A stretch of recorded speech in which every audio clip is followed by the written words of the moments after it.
Hello, everybody, and welcome to the Media Show on the Pod TV network. I'm Nick Palavito. I'll be your moderator for today's food fight.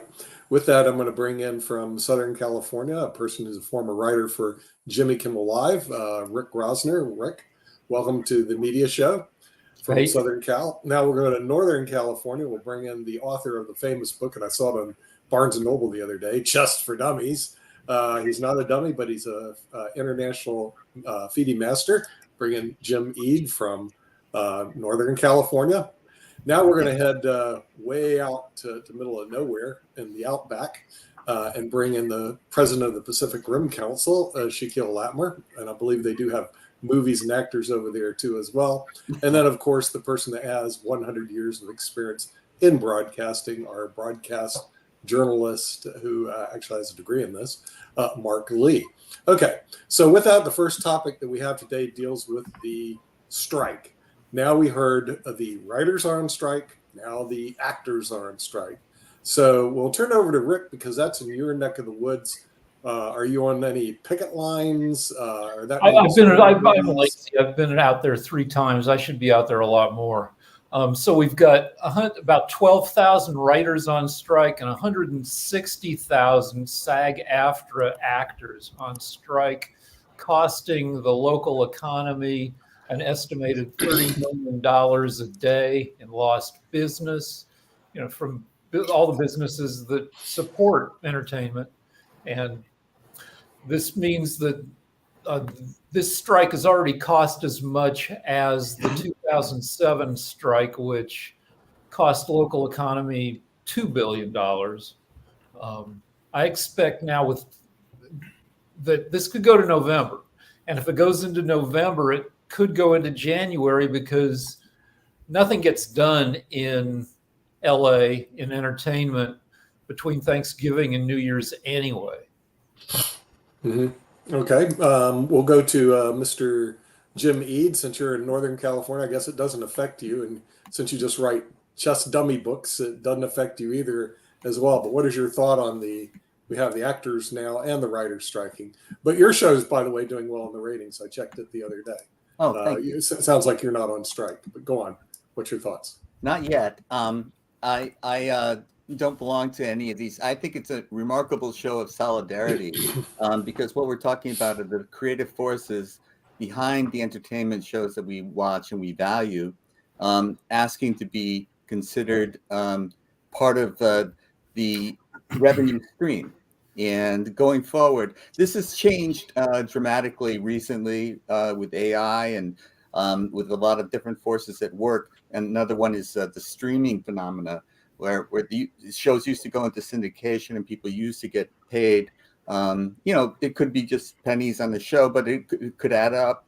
And these people are not gazillionaires. They're not sending rocket ships into space. So this is an important income stream for them. And to be denied it is very hurtful to these people.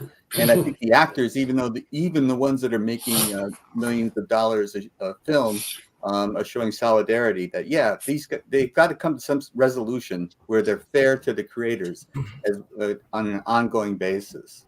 Mm-hmm.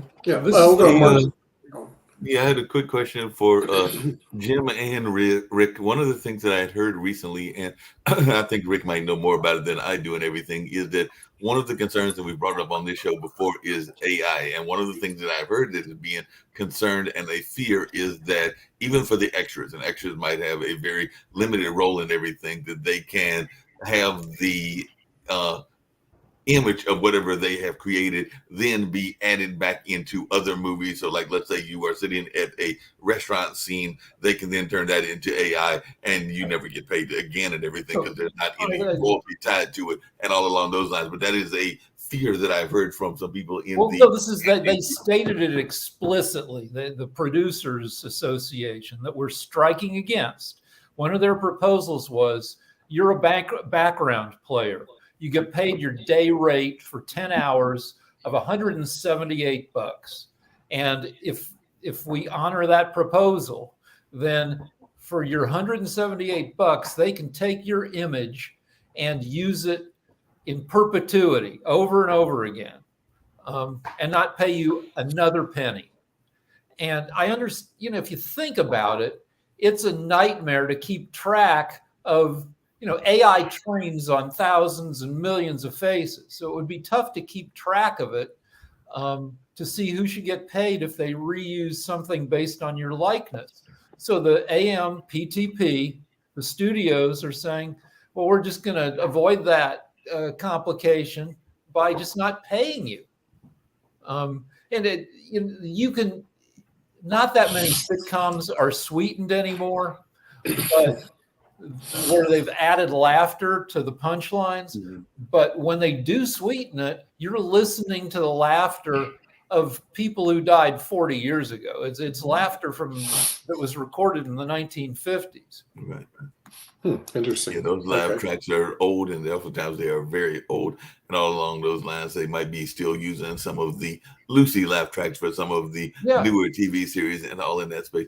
Hey, there was another trend that has recently started. I've got to tease Jim about this and everything, because there are two movies that are out there, and they are newer movies. I know that there have been movies that were made before the strike. So there is this new notion of people that are going to see two almost diametrically opposed movies, and they've given it a nickname in the world of the internet, but they are going to see Oppenheimer. They're going to see Barbie. Of course, Oppenheimer is about the person that is the father of the atomic bomb. Then that's from director Christopher Nolan, and Barbie, who's from director Greta Gerwig, is just what it is. It sounds like it's about the Barbie doll and all in that space. So what they have created, and I want to know if you're going to be a member of this, because apparently it's a meme all over the internet, is Barbenheimer, where people are literally going to see the movies on the same day. So that is apparently something that became a craze in the internet, where folks are going to go see a movie about a blonde bombshell and then go see a movie about an atomic bomb, maybe back to back and everything. So, Jim, are you going to be a Barbenheimer convert? Well, I hope the films don't bomb. But I must say, I'm really intrigued by the Oppenheimer movie, and for some reason I found myself intrigued by the Barbie movie. I can't explain why. I mean, I never played with a Barbie, but it's such a phenomena in our society that you can't help but wonder, how is the film going to be true to the character, the Mattel character, and all of the controversies that have swelled up around her. So I'm sort of fascinated by how they handle it, and I would like to see if it is entertaining as well. And how, so there's a lot of sidetracks to that both are intriguing to me. But, I'm out of the habit of going to movies, going out of my house and going to a movie, Well, they have a big marketing effort behind Barbie. I mean, the thing is, one thing it looks like Hollywood is really hurting is the profits in movies are down. But part of it is because what they're spending. I don't know if you saw what they spent on Indiana Jones. I mean, that was about a $300 million budget. And when they make television now without seeing a commercial, you're right. Yeah, when they make 300 million, they break even at best, or maybe even lose money because of the marketing costs. Then this other one, Mission Impossible 7, it is. Yeah. That's another 300 million, and they've only brought made 235 million so far. Which means, Rick, my last time I looked, if you make 235, you spend 300, you lose money. I mean, that's in the first 5 days. It's It'll keep these things. Hollywood accounting is enormously disgusting. The accounting but they're losing money. Crazy. The theme parks are losing money. If you look at Disney as a stock, theme parks are losing money, or they're not making what they thought they're going to make.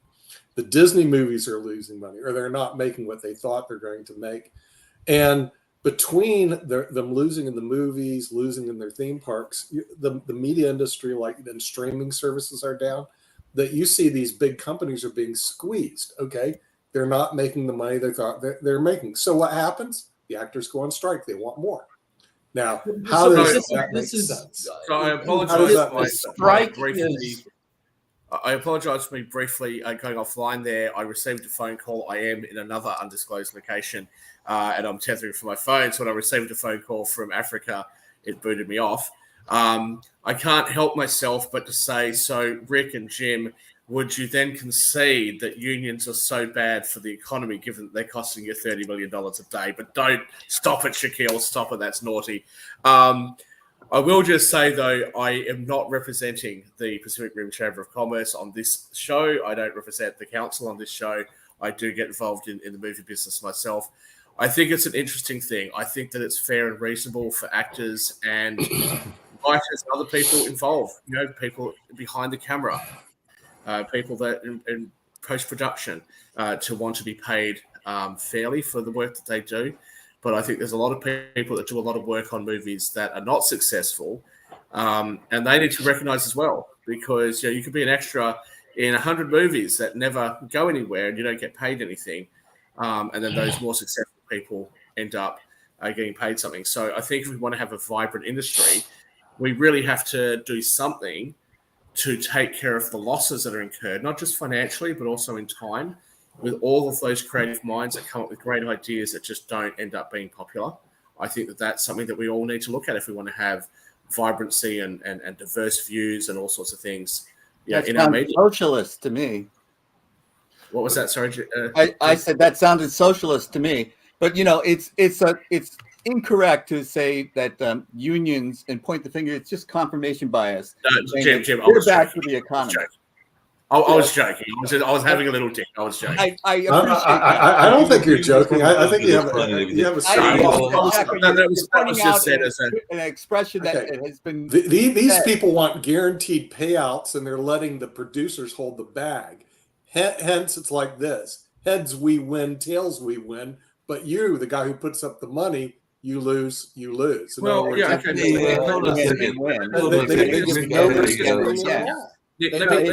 need to participate. You're not stating the case accurately. Nick, let me these SAG-AFTRA people need to participate in some of the downside, baby.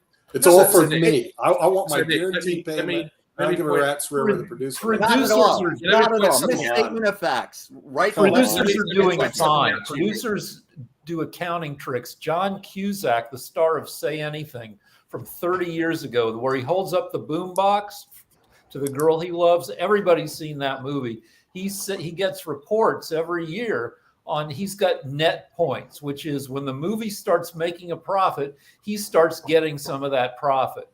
According to the studios, Say Anything, one of the most popular movies of 30 years ago, still hasn't started making a profit.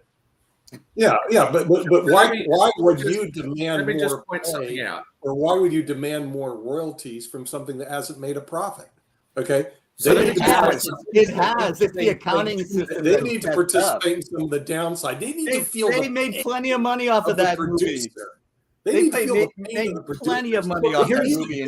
Joking money out of these actors' pockets and these writers' pockets when there's stuff. Not at all. That's what you need to do is rip it out of there. This is why you need collective bargaining, because you have people out there saying, "Oh, me," while they're sitting in their mansion. You know why they're not doing in collective bargaining? Because the thing is, they have nothing to bargain for. That's the reason. Not true at all. Okay. Nick. Well, then they would have made a deal. I don't understand your point of view, and Shaq, you were joking, but I hear this stuff all the time. It's always heads I win, tails I win, and they can exploit you if you're not collectively bargaining. We're supposed to cry for SAG. I can't hear you. Hold on a second. I'm not going on the picket line. I'm not crying for SAG-AFTRA.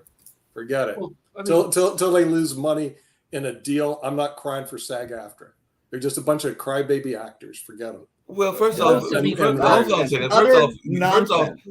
boo! I lost here. That I'm going to address there. Hold on a second. There are a couple of misconceptions. One, you're assuming that every SAG actor is those big multi-million-dollar actors and everything. And I know for a fact that I have some friends that are SAG actors, and they have been on some very small movies. I know that even Shaquille knows some folks that have done some movies in Hollywood that are independent. So this notion of a SAG actor being the Wesley Snipes and the Julia Roberts of the world is a misnomer, because a lot of these SAG actors are totally struggling and are not making a lot of money. You never hear about. Hey, listen, they're getting paid what they're worth. Fewer than 15. Some of them, they just ain't worth that much. Go ahead, Rick. Fewer than 15% of SAG-AFTRA actors make the minimum to qualify for health insurance, which is making more than about 30 grand in a year. So it's you know the rich actors, the actors who get paid 10 million, but but they are, well under 0.1% of the people in SAG-AFTRA. Yeah, but that means they don't belong in the industry. They need to go do something else. Do some real work for a living. That's what they do. Everybody everybody in SAG-AFTRA has to have other jobs to scrabble by. All right. This is the first time in 63 years that both SAG and the Writers Guild have been on strike at the same time. And the last time in 1960, SAG was led by a radical communist by the name of Ronald Reagan. Yeah, right. Well, I agree. He was a radical. The guy didn't want to pay taxes. He didn't want to pay his own weight. And then the stupid American public elected him. So what? I mean, he just, and then he created the biggest divide in America. No, Nick, hold on a second. I got a quick question for Rick, and it comes back to what we're talking about to some degree, because one of the other things that they do in Hollywood, and sometimes I think too much, is that they depend on going back to the tried and true. So there was a classic movie that I remember as a kid. It definitely came out many moons ago and everything, and I loved the movie. It was a funny movie and all of that. It was called Charlie and the Chocolate Factory, and apparently there is a prequel. It's not even a sequel, a prequel that is out there now and everything. So are we going to see more of this kind of like Wonka type movies? Because Wonka is the prequel where they're going to find these old classics money, and they turn will them make into more sequels. new movies and everything. Yeah, if they make money in Hollywood. But let me tell you, my California friends, we're in the South. We have what they call the right to work laws. In other words, we're not going to have some bloody California union. Yeah, the South is a real good whether or not tool for we how can go to work or not. Yeah, that's a California let's let the South lead on this. That's the reason why people are leaving California to come to the South, is because we have right to work laws. The only difference is crazy. Nick, hold on. Not only do we have right to work laws, but we also had, and this is where I have an issue with North Carolina. This may surprise Shaquille, but we used to have a very vibrant movie community. I actually knew somebody that had a studio in Yanceyville, but we then decided to not, and this was across the board, I think it's both Democrats and Republicans were like, we're not going to give tax credits to folks that want to come and bring their movies to this area, which is why they are now going to Toronto, Atlanta, Denver, a number of other places that are out there, because we pretty much killed the tax credits, and where we used to be seen as either third or fourth place behind California and Florida, and I think New York and us were bouncing back and forth and all in that area. We are now probably around 8th or 10th, and maybe even further than that, because they pretty much killed the movie industry in this area. If you want it, you have to compete for it. Period. The end. See, that's the problem with unions. They don't want to compete. That's not the problem with unions. They don't want to compete for I can't their believe jobs. you're saying such a thing. They want to say, "Give me the job, or we're not." No, that's not true at all, man. As a group, what we're talking about is a sustainable way of life. And they're trying to collectively bargain so that they can have a sustainable life. Now you're talking about like they're making this. They're just welfare queens sitting back. And it sounds to me that way. You're using Ronald Reagan's language, and it's really offensive because you're not talking about people who aren't working. They're working their butts off. Plus, they're working second jobs just to make it. And most of them don't make it. Most of them go back to Iowa or wherever they came from. It's a cutthroat industry, and most of them don't make it. But that's called American capitalism. Why am I crying for it? You make collective bargaining is essential. Jim, you want these people that are abject failures to be successful, unless you have regulations that control. They do not need to go. They need to go back to constantly, and they have. And when you don't exploit workers because you have a union that supports them collectively, so they can bargain for a fair shake.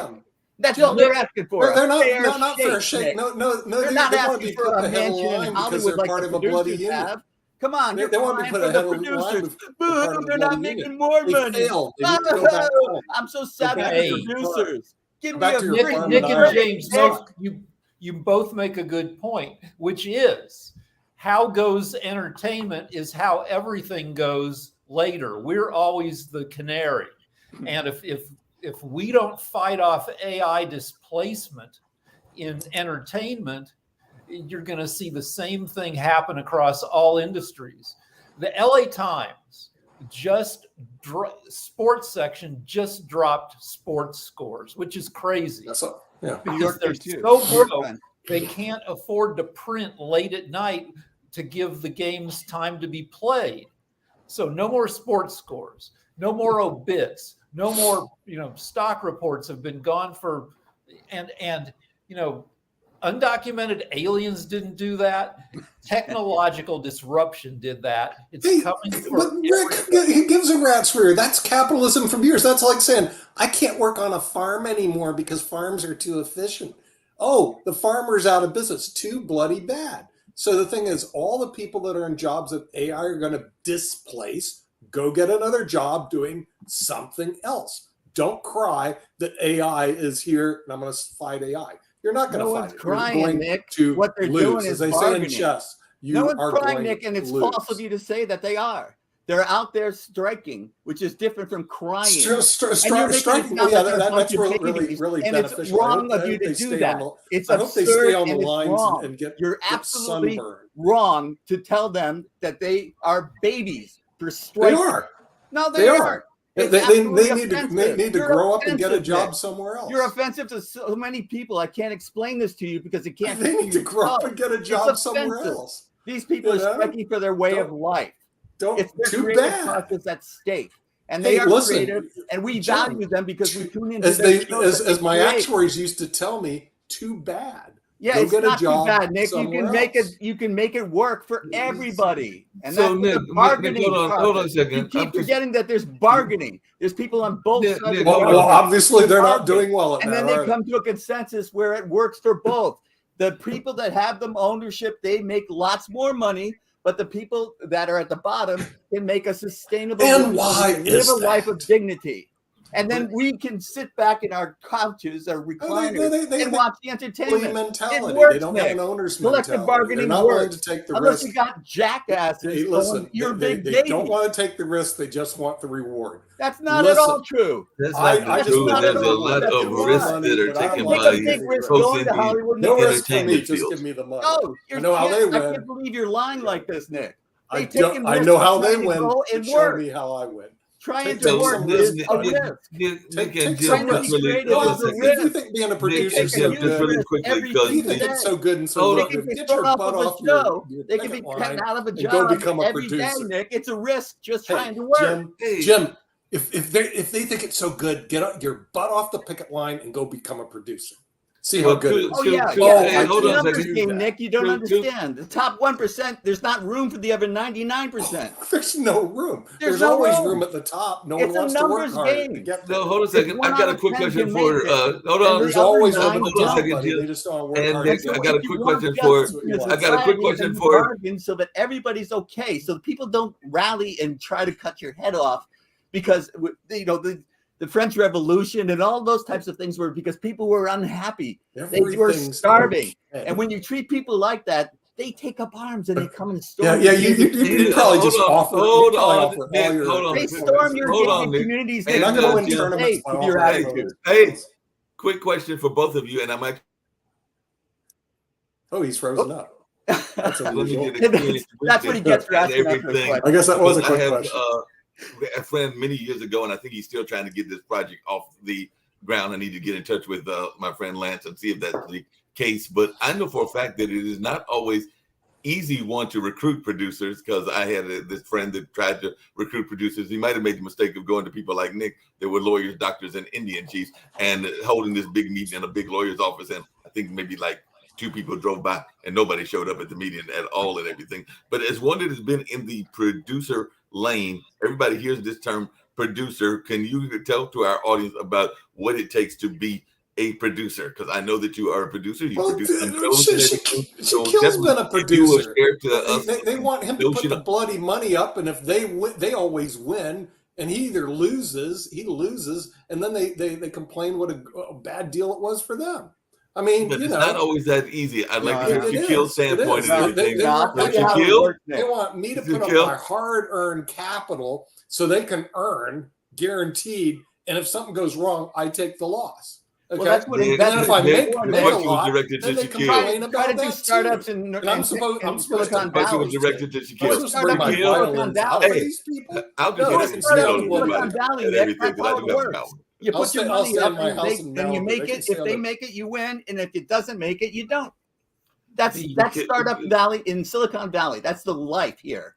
Yeah, That's Yeah, but what right. we're Shaquille, That's the Shaquille, way I'm it going is. to And direct it to you can and you imagine the everything. people in So, Silicon Valley Shaquille, going, "Oh no, I need to get paid more." the Shaquille, top if you will cut, 7 best paid CEOs of entertainment companies have been earning a total of $773 million, more than $100 million a piece on average for the past few years. Those people don't lose. There's extreme income inequality across the entertainment industry, and income inequality across America is at the highest level it's been since the Gilded Age. And jobs are getting squeezed, and we're going to have to figure out an economic system that lets people continue to make income even as AI replaces people across most industries. That's the only reason we have farms. They can go back to the farm. AI isn't replacing the farm right now. 2% of have to go Americans do are stuff farmers. they It used to be don't wanna do. 90% thanks You to know? technology. Yeah, let them starve. Is what We're, Nick we're, said. we're Let not them eat here. cake. Is what Nick's point is. Capitalism isn't here to provide everybody in California's bloody dream of what they think the world should be. That's the And reason people in the learn South that we have the hard way right to every work day, Nick, laws. which is what you don't Okay. understand. The vast I'd majority break of that people picket come to line in a New California York don't minute, make it. baby. What? The vast majority of people who come to California don't make it. That's Yeah, the right. thing. That's the name of the game overall. So what you're talking about them not taking risks, it's utter nonsense. And listen, the vast majority of the people that go to law school that want to work for big firms in New York don't make it either. It's So not what? the same. So Nick, what? hold on a second. Shaquille was trying to get a point, and I was trying to give him a chance to give a point. So it was Then time the he argument and buzzed out. everything. I definitely want to hear from Down Under because he has been in the production field, which is what I was asking and everything. So Shaquille, please share some of your thoughts and everything because I do agree that you have a valid point. You are part of the industry. You work with folks. So Shaquille, what am I going to do? Talk about what we were discussing 14 minutes ago. So I made a joke. If you want to focus on the joke, that's fine. Then I say, or then I talk about how the lack of funding for actors and writers can cause there to be a lack of diversity and a lack of talent within this field. And Jim accuses me of being a socialist. No, he didn't. You just can't win, can you? No, I didn't You just accuse you of being a socialist. You just cannot win. Don't you lecture can't me, win. Shaquille. Don't lecture me. You get somebody like me who's been involved in this industry, who's put money on the line, who recognizes when young actors who are trying to get through aren't making it and when they're not being treated correctly. And it turns into some big lecture about capitalism and how bad Ronald Reagan is, how offensive it is to push these capitalist points. And when people who, like me, are actually involved in the industry, who put our money where our mouths are, people say, oh, well, if you have something to say about how we can help the actors who are young. I was a young actor too once upon a time. The reason why I got into finance in the first place was because I realized at a very young age it would be too hard to make any money being an actor. That's why when I was older and had more money, I was actually able to get into the media field. So I recognize some of those issues. And why you guys want to bring in left-right politics and Ronald Reagan and all that is totally beyond me. But as I said before, it's not enough to just talk about actors and writers who are involved in the successful films, because that's just rewarding also a very small group of people. For us to have a vibrant industry, there's a lot of people who contribute whose contributions are not rewarded. What are we going to do with them?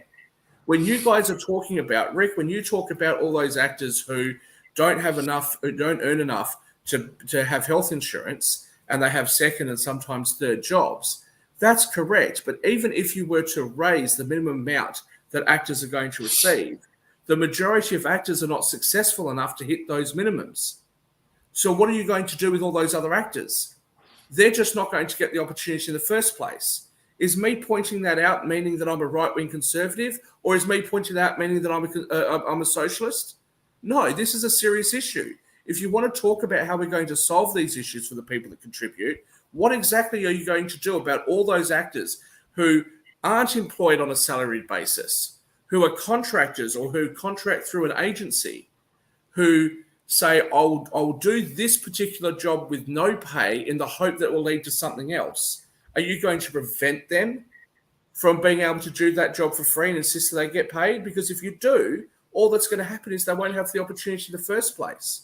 So if we're going to talk about how to solve this issue, forget about politics and whatever political position you have or you think that I have, and actually talk about how you're going to solve the issue. Yeah, You're not. Collective bargaining. No, that's not Jim, the way. Jim, That's I agree. I agree. Jim, I agree with you. Let Shaquille talk to me. I agree with you. I agree with you on collective bargaining in some circumstances, not all. But the problem with collective bargaining, if we just take, for example, SAG actors, just as an example, okay, there's certain criteria that you have to fulfill in order to be accepted into SAG in the first place. You have to have a spoken part, you have to be in a certain amount of films, etc. So if you're going to allow collective bargaining for the SAG actors, but you're also going to talk about how much the top executives are making and how unfair the income distribution is, tell me, what are you going to do for the non-SAG actors? What is the plan exactly for all of those people? Because most people who get into the entertainment industry don't start, unless they've got parents or something that are in the industry, they don't start with all of these memberships. So what are you going to do for all the rest? Because most of the vibrancy in this industry doesn't come, in my opinion, doesn't come from the big studios. It comes from indie films and it comes from young, unknown actors. What are we going to do for them? The collective bargaining means that you'll create a set of circumstances where the actors who have fulfilled the criteria to be members of SAG get better pay and conditions, but everybody else misses out. And not only do they miss out, but in some cases they could be worse off because studios and production companies don't want to employ them because they'll be too expensive. Let me have a chance to respond to your long-winded and very good information, because what you're pointing out is a separate issue. It's a very important issue, but it's completely separate from what we're talking about. What we're hearing on some people, and we heard it here on this show, is that these people don't have a right to collective bargaining. Go back to the farm. I never said what that. I heard. Now, I never said that, and neither did Nick. I know, Shaq. I know, but I'm saying that there is that train of thought that's out there, and we've heard it. So, what we're trying to concentrate on is the right of the Screen Actors Guild to bargain collectively, to go out on strike when they aren't getting their needs met, and that's the subject of this show. And what you brought up is a separate point, and it's very, very important. And I don't mean to dismiss it at all. And you know, how do you get into these things where you can be part of the collective bargaining system? You know, that's another issue entirely, and you're absolutely right to bring it up. But we still haven't settled on, do they have a right to collectively bargain? And I would say yes, they do. And do we suffer only as a result of people not collectively bargaining rationally? They can't sit down and rationally have a discussion where everybody wins, because there's a scenario out there where everybody wins. Hey, Jim and Rick, and this is for both Jim. Hold on a second. This is for both Jim and Rick and everything. I'm sorry, one at a time. Mark, you got the floor.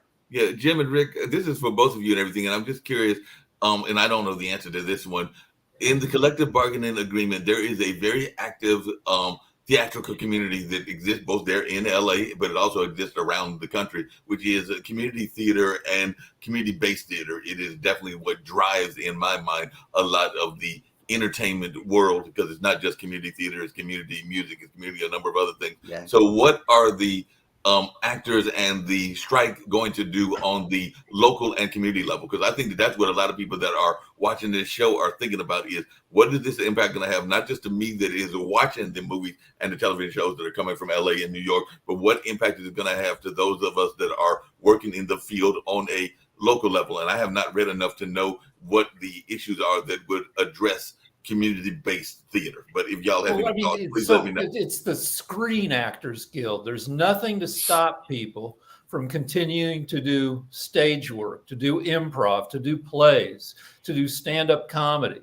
And those people will continue to do that, continue to learn and improve their craft to do that. So I have a question for Nick. You say if you can't get employment in these fields, go get another job. Where are the new jobs coming from? You've got a statistical actuarial background. Where should people look for the new jobs?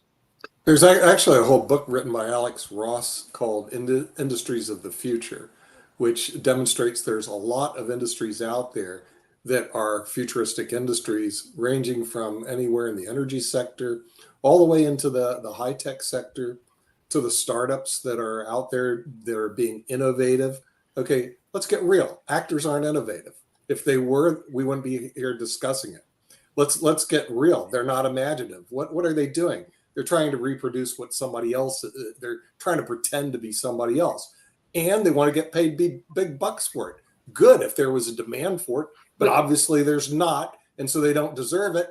And so you know what they do? Then they get together and, well, let's create a little clique. And what we're going to do is we're going to go on strike. Well, fine, goodbye. They will be replaced by AI and other people because, frankly, they're just not that necessary. They think they're necessary. But most they're people not entitled to their dream job, baby. Nobody's entitled to the dream job. The reason why you work is because it's difficult, it's hard, and it's something you don't like to do. They want to get paid for doing something they like to do. Forget it. Hold on a second. Hold on a second. Hold on a second. Hold on a second. Hold on. We live in a fantasy world. I don't believe it. It's not a club world. Wait a second. I don't have any idea what it's like to really see it. Because most people want don't know how to work. Hold on a second. You live in a country club world. Yeah, hold on a second. Most people want to work in something that they have a passion for. That is my belief, and I still believe that to this day and everything. Most people want to work in something they have a passion for. And for you to say that the entertainment world, one, there is noted studies about how the creative world has done a lot of helping people develop their critical thinking and a number of other things. But the entertainment world has been around since the dawn of time. If you go back to the caveman, there were hieroglyphics, there were artists that were drawing and everything. So you're trying to tell me that an industry has been around almost as long as the oldest industry, if not as long as the oldest industry, is not a worthwhile industry. I find a little bit. Let's come back to what I'm saying is about jobs. Let's come back to this thing about films, SAG actors, and writers. Okay, so you have producers like myself that produce generally very small indie films with budgets that are worth less than $5 million. Okay, I don't normally put all the money up, but we'll put a fair bit up. Some films I'll make where I don't expect to make anything. Some films I'll fund where, like I hope it makes something. Maybe it will, maybe it won't. A lot of them I might break even on. Occasionally I'll make a profit. If what you're saying is that when I do actually produce a film and the film goes on to make, I don't know, $50 million and I've made a whole heap of money out of it, that I am somehow not entitled or I'm doing something wrong by expecting to be able to keep that money without having to share it with the actors and the writers who I've already paid or already under contract, but now the film is more successful than they anticipated. Where's the fairness in that? And is there going to be any kind of consideration for all the films that I made that didn't work out? No. That's the problem here. I'm not against the actors and writers, but I am saying that it's a two-way street here. And this idea that everybody's going to win, that might be everybody's going to win on this particular film or project, but I might have done 10 projects and not gotten anywhere. And for indie films, that's especially the case. What you end up with indie films, but we're not talking about indie films now, Shaq. And you're bringing up a false. And the indies top. You're absolutely right, Shaq. He's absolutely wrong. And the reason is because you put up the money $1 billion got lucky and you're asked to share less than 1% of it. It's not a hindrance. You're still making tremendous amount of wealth, and that's been the case in Hollywood. These people that's not a lot of them lose their tail. They're not losing money. Hey, look, it was They're crying over the wrong people, man. They're not losing money. Jim, hold up a second. But that's not the business model. When a film is made in a studio, it's a different story to if a film is made with an indie producer. So what normally happens with indie films is that the investors will get somewhere close to half. Why are you talking indie films? I don't understand. Okay, so what? Indie films don't employ SAG actors and writers? No, it's the point of the collective bargaining is not about indie films. But no, wait, the point of the show is not about indie films. The point of collective bargaining is to stick it to There are separate rights. The comments that have been made today have been about how much the big media company executives are making versus the lowest people on the totem pole. How much does syndication cost? I am pointing out to you that when it comes to how films and a lot of music as well is produced, the investors' profit share comes out of a different stream. A lot of the profit share that goes to the actors and all of that are people that are non-executive producers, people who have organized all the production but haven't put any money up. It is out of their budget that everything else get paid. So are you suggesting that they should cross the line and ask the investors to then start paying? This is not anytime you start a sentence with, are you suggesting you're wrong? Why don't you listen instead of if you're going to say wrong, how many films have you produced? Well, I didn't hear you. How many films have you produced? Rates how much music have you produced? All right, but hold on. I produced a couple of songs. Hey, let me talk for a second. What is this? We're going to street cred now, Jack? Come on. No, I'm not after street cred. But stop telling me I'm wrong because you don't agree with me. If you don't agree with me, you don't agree with me. I'm not telling you you're wrong. I'm saying when you say what I'm saying, you put words in my mouth. You're wrong. I don't mind you disagreeing with me. Shaquille and Jim, hold on a second. Rick's got Rick has a point. So there are currently separate rates for indie films and small budget productions versus big studio productions. And there's nothing that precludes further new deals to reflect the landscape like that. So Shakir, you take a big risk. But Bob Iger does not personally take a big risk for his $30 million a year. He's the head of a studio. And we can structure deals that reflect different people's positions. And yeah, there's no reason that you should be penalized for putting up $5 million for a film that ends up grossing $60 million. But we can set up systems that make it. I mean, right now we got a more and more of a two-tiered system where on the one hand you have $300 million productions that require the efforts of 12,000 people around the world to make. If you look at the credits, they take 10 minutes to roll. And on the other hand, we have tools that let independent producers do more and more on their own and put together a movie for, under $1 million if they really are careful. And we can do deals that support both ends of that. Yeah, my point still remains so great that even if let's take what you've said. I'll use a different example because I'm not as familiar with the example you've used. Let's take Quentin Tarantino films. Okay, I think Kill Bill had a production budget of something like 30 or 40 million. Now I don't know whether Miramax put that money up or whether they raised that money from investors. I don't know. But the sort of standard with films like that is that investors put their money up and they're told that they will receive a certain amount of profit past costs, which comes off the top, and then there is a profit split with the production company. It is out of the production company's profit split that actors and singers and music writers and script writers and all of that, that's where they're all paid. The directors, all of that stuff is paid out of that. If you try to increase the amount of money that anybody down that line is going to get, who do you think should pay for that?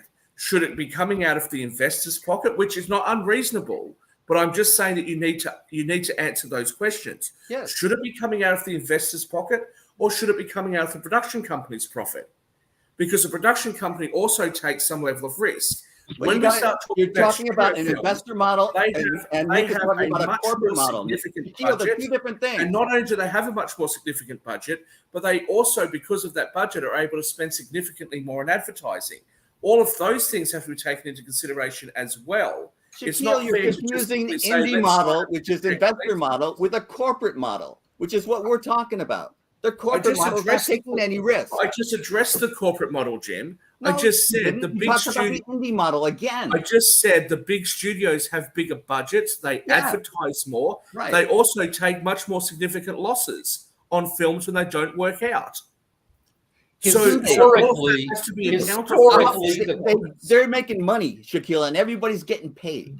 Jim, historically, the companies with the best accountants win.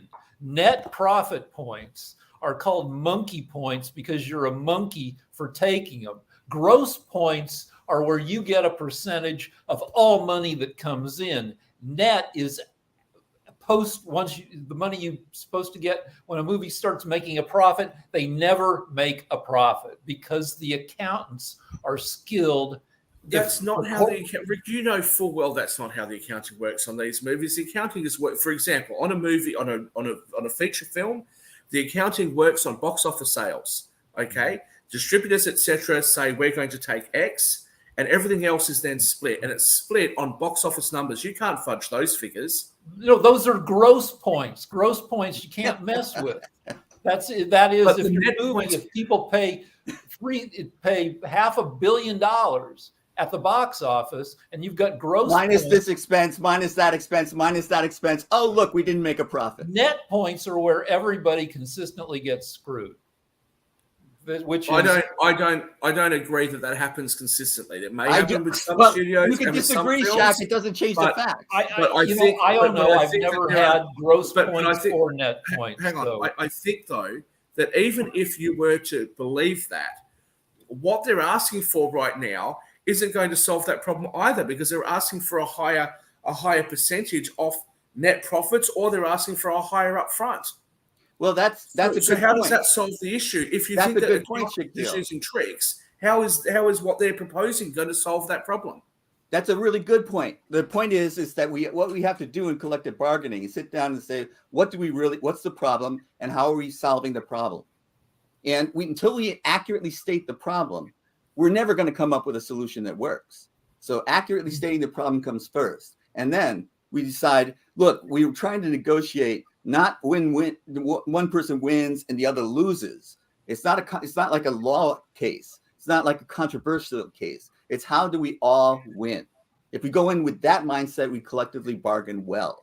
I've done mediation, man. I've seen it done well. I've seen it done terribly, poorly. No, I've definitely seen it done terribly too. Rick, and this is actually toward you and everything, but I had the pleasure or displeasure yesterday of hearing a gentleman that was talking about his writing project that he's got. Because a lot of times these writing projects are not short-term projects. I know that the person that even Shaquille works with has written a film that took a long time to write. And the gentleman that I was just talking to yesterday, or actually this morning, was actually creating a film that literally, he said, it's taken him 20 years and he hasn't even got past the pitch phrase and everything. So I just wondering your thoughts about that from a writer's perspective, because some of these projects, I think Hidden Image took 20 years to make, and some of these projects that this gentleman is talking about is a 20-year project. I'm friends with an experienced producer who's sold lots of stuff, and I asked him, on average, how many pitch meetings do you need to take before you sell a project? He said 100. Right. It takes a lot of one system that has delivered some degree of success and could probably be improved is the kind of the apprentice system. In order to increase diversity in entertainment, studios like Disney will take like a couple dozen promising members of minorities and give them apprenticeships. Put them on shows to learn how they're done, and that whole you could expand the apprentice system. Like Nick talks about all the people who should maybe, should maybe go back home to Iowa, where if you create pipelines for younger people to see who has some degree of skill and perseverance and who doesn't, sponsored by the studios, you could maybe help you teach people how to learn. You'd give them pipelines into becoming competent creatives. No, I definitely agree with you. Hey, Rick and Shaquille will love this and everything. The gentleman, like I said, I don't know him from Adam. Literally, I met him on Clubhouse yesterday and everything. But you will definitely, as we were talking about, because there's only 5 of us in this particular room and everything. This particular gentleman does not know how to pitch. Like I said, he said he wrote this film and it had some religious overtones and some other overtones that existed and was definitely a African American oriented type film.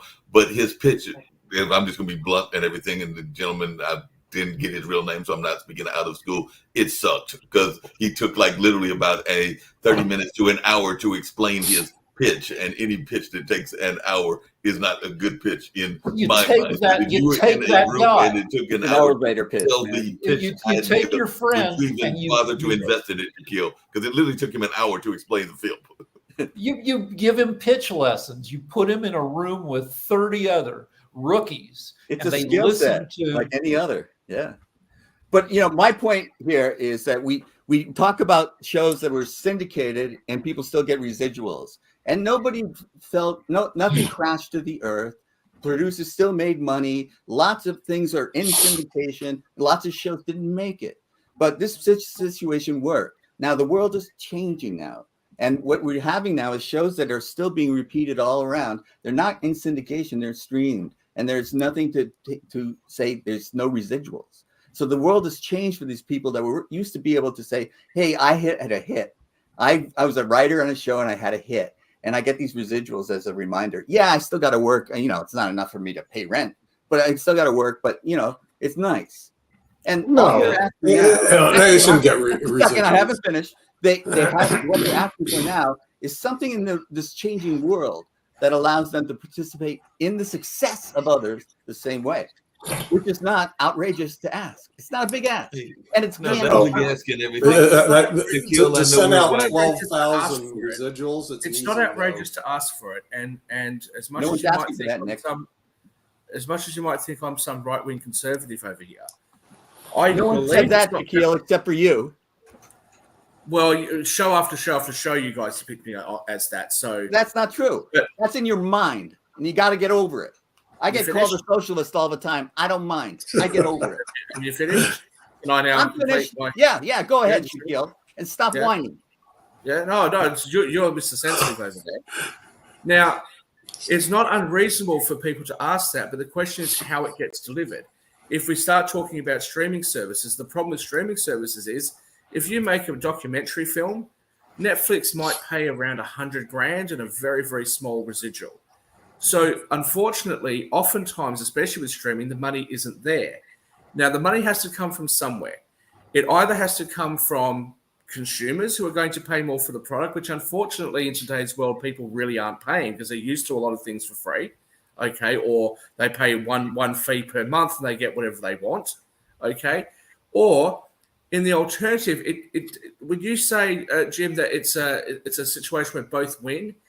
Yeah, both might be okay, right? But one party is going to give something up. At the end of the day, somebody is going to have a smaller percentage of the profits. It's starting with a loser mentality when you go into meditation. Now that may be reasonable. It may be a reasonable ask, and some people might say, you know what, if that's a deal, I'm happy to do so. But I think that it's folly for us to pretend as though it's just that both parties can win, but one party just doesn't want to have a situation where both parties win. That doesn't make sense. Of course, there's going to be a cost to somebody. It's whether that cost is reasonable, and it's also who is going to pay for it at the end of the day. Well, I agree. And it's going to be the customer, the consumer. I agree with this movement. I'm just saying that it's not quite as simple as just saying we need collective bargaining and all these rich people that are producing these films are all evil because that's never been my argument, Shaquille, and I resent you portraying it that way. The streaming companies are not forthcoming with numbers. In the old network model, you had ratings and you could see kind of who was watching what. And the streaming companies have been spending out their butts trying to own the streaming market. And the pipers come a calling. That they would spend billions and billions. Netflix went crazy with spending, beyond their revenue, hoping to capture the streaming model. And now it didn't do it. Now it has to compete with 8 other, streaming companies, and the money might not be there. And it's extra hard to tell because the streaming companies don't publish their numbers. Yeah. And the last thing you want to do is cut Even if they 12,000 checks to But 12,000 even if they did publish Nobody's their out numbers, scattered all that. over the world. Nobody- even renewal, if they did forget publish it. their numbers, though, what would you do with those numbers? Take YouTube, or let's take Netflix. We'll go away from YouTube for a second. Let's take Netflix. Squid Games apparently is worth something like $900 million. Okay, whether you like the series or not, that's irrelevant. Yeah. That's apparently what it was worth to them. I think from memory, the production cost was around $20 million. Didn't cost as much as what that would cost in the US because it was done in South Korea. The actors weren't paid as much. As I understand it, the lead actor on that film, on that series, got like $300,000 or $400,000 or something. It wasn't much, right? So I asked the question: how do they value that production as being worth $900 million? That's one question. But secondly, how do you value what the revenue stream is? Because everybody pays whatever it costs, $15 a month, whatever it costs for your subscription. So how do you actually value how much the thing is worth? How do you do that calculation? You might say, okay, we think that so many people signed up because of this series. Or do you rate it on how many people watched your thing? YouTube has the same You don't know. how many ads were watched, but how do you share that amongst the person subscribed to see versus just other things they're watching? I don't know. Problem, Shaquille. With a movie, people buy a ticket for a specific. A movie, everything's locked you in. changed the goalpost. Sorry, you changed the goalpost. You just talked about streaming and how they're fudging the numbers on streaming. With movies, it's less easy to fudge unless you're talking about net profits. Yeah, and they do. How exactly do the streaming companies produce their numbers? And if they produce them, Yeah. what are you going to do with those numbers? How are you going to work out how much revenue that streaming company has got versus how much content they've got? What exactly would you propose would be the fair calculation there? I don't know. I totally don't. That's Yeah, part of the neither does Bob marketing Iger. That's the reason he said they're totally unrealistic at SAG-AFTRA. Totally unrealistic. Well, but this is the 12,000. problem. They want This is the problem 12,000. in a nutshell. We little don't know what the checks numbers being are. We have distributed no way for of 50 it's not transparent. Forget No, it. there's a lot of don't know non-transparency, what they're but that's telling been you. going on for a while, and I know that we're. But what Streaming companies might not know Shakir's saying One at is, a time. even with transparency, it's perfect transparency. It's still ridiculously tough to figure out who gets credit for what unit of revenue, given how. No, I mean, I hear what Shaquille's saying, because part of what he is saying, and this may surprise Shaquille that I bring it up, but there are a number of organizations out there that fund a lot of these films, particularly documentaries, and sometimes they have a certain level of where they are wanting the film to go. I mean, there is no doubt in my mind that to a lot of levels, independent lens, and I would even argue POV, are very much liberal leaning kind of funders and everything, but that's not something that they're going to reveal when they are creating whatever the films that they are creating and all in that space. But there's less that independent version, because there are people that are funding films because they have a mission that they want to create, and that's even the organizations, because there are some health-oriented films that have done the same. And like I said, Shaquille may be surprised that I bring that out, because I think it's both the liberal and the other side that do it. They both do it and everything. But I don't know your thoughts around that, Shaquille, because that is part of the funding that we don't know, because that's not transparent either. There are those organizations that are not as transparent about the reasoning that they are funding what they are funding. Hey, look, listen, actors and writers, if you think it's so easy, you got 20,000 of you jerks out there. Get together, form your own company, throw your money in. Oh, your money. You could lose it or make it, and do your own bloody deal. Famous actors started up United Stay on the Artists. line, baby. Famous actors, A-list actors started up United Artists. And That's they right. had some success with that.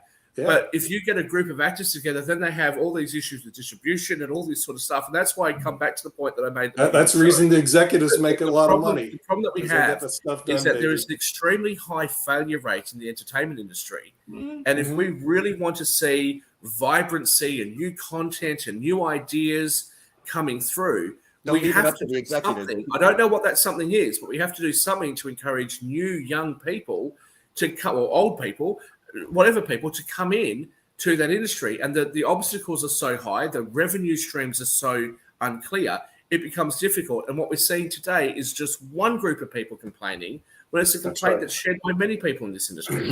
Listen, the cream always That's rises not to true the either. top. Cream rises to the top. Mud goes to the bottom. Yeah, I know, The Nick. thing is, Let they them just have eat to stay in cake. the bottom. Yeah. Well, It's I'm a- sorry, Marie Antoinette. That doesn't work in the real world. Let them eat cake, What I you said. do in any labor organization is you take care of the labor force and the people that are right now creating the content, doing all the creation of the work. Yes, it's a skill set that the executives have that make it all the rest of the stuff happen. And yes, they deserve to be compensated. And yes, it can be compensated more highly than the person that's got a best supporting actor. Yes, all of that can be worked out. You just have to be rational and logical about it.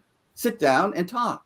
And this And structure Jim, can I be know we're ironed winding out. down. There's Jim, no I know we're need for winding all down, of but this many of the nonsense folks about are let 'em eat cake. doing that. They are creating their Well, own. but And the we saw argument- that with Just YouTube. a We minute, saw that Mark's with a talking. number of other folks. So we got a lot of folks that are frustrated by the industry and frustrated by what's going on in the industry. So they are creating their own. I know some right here in North Carolina that are creating their own, as well as some folks even out there where you are in the West Coast. So there are some folks that are frustrated by the nature of the industry. So they are trying to create their own and bringing in new stories, as Shaquille just said.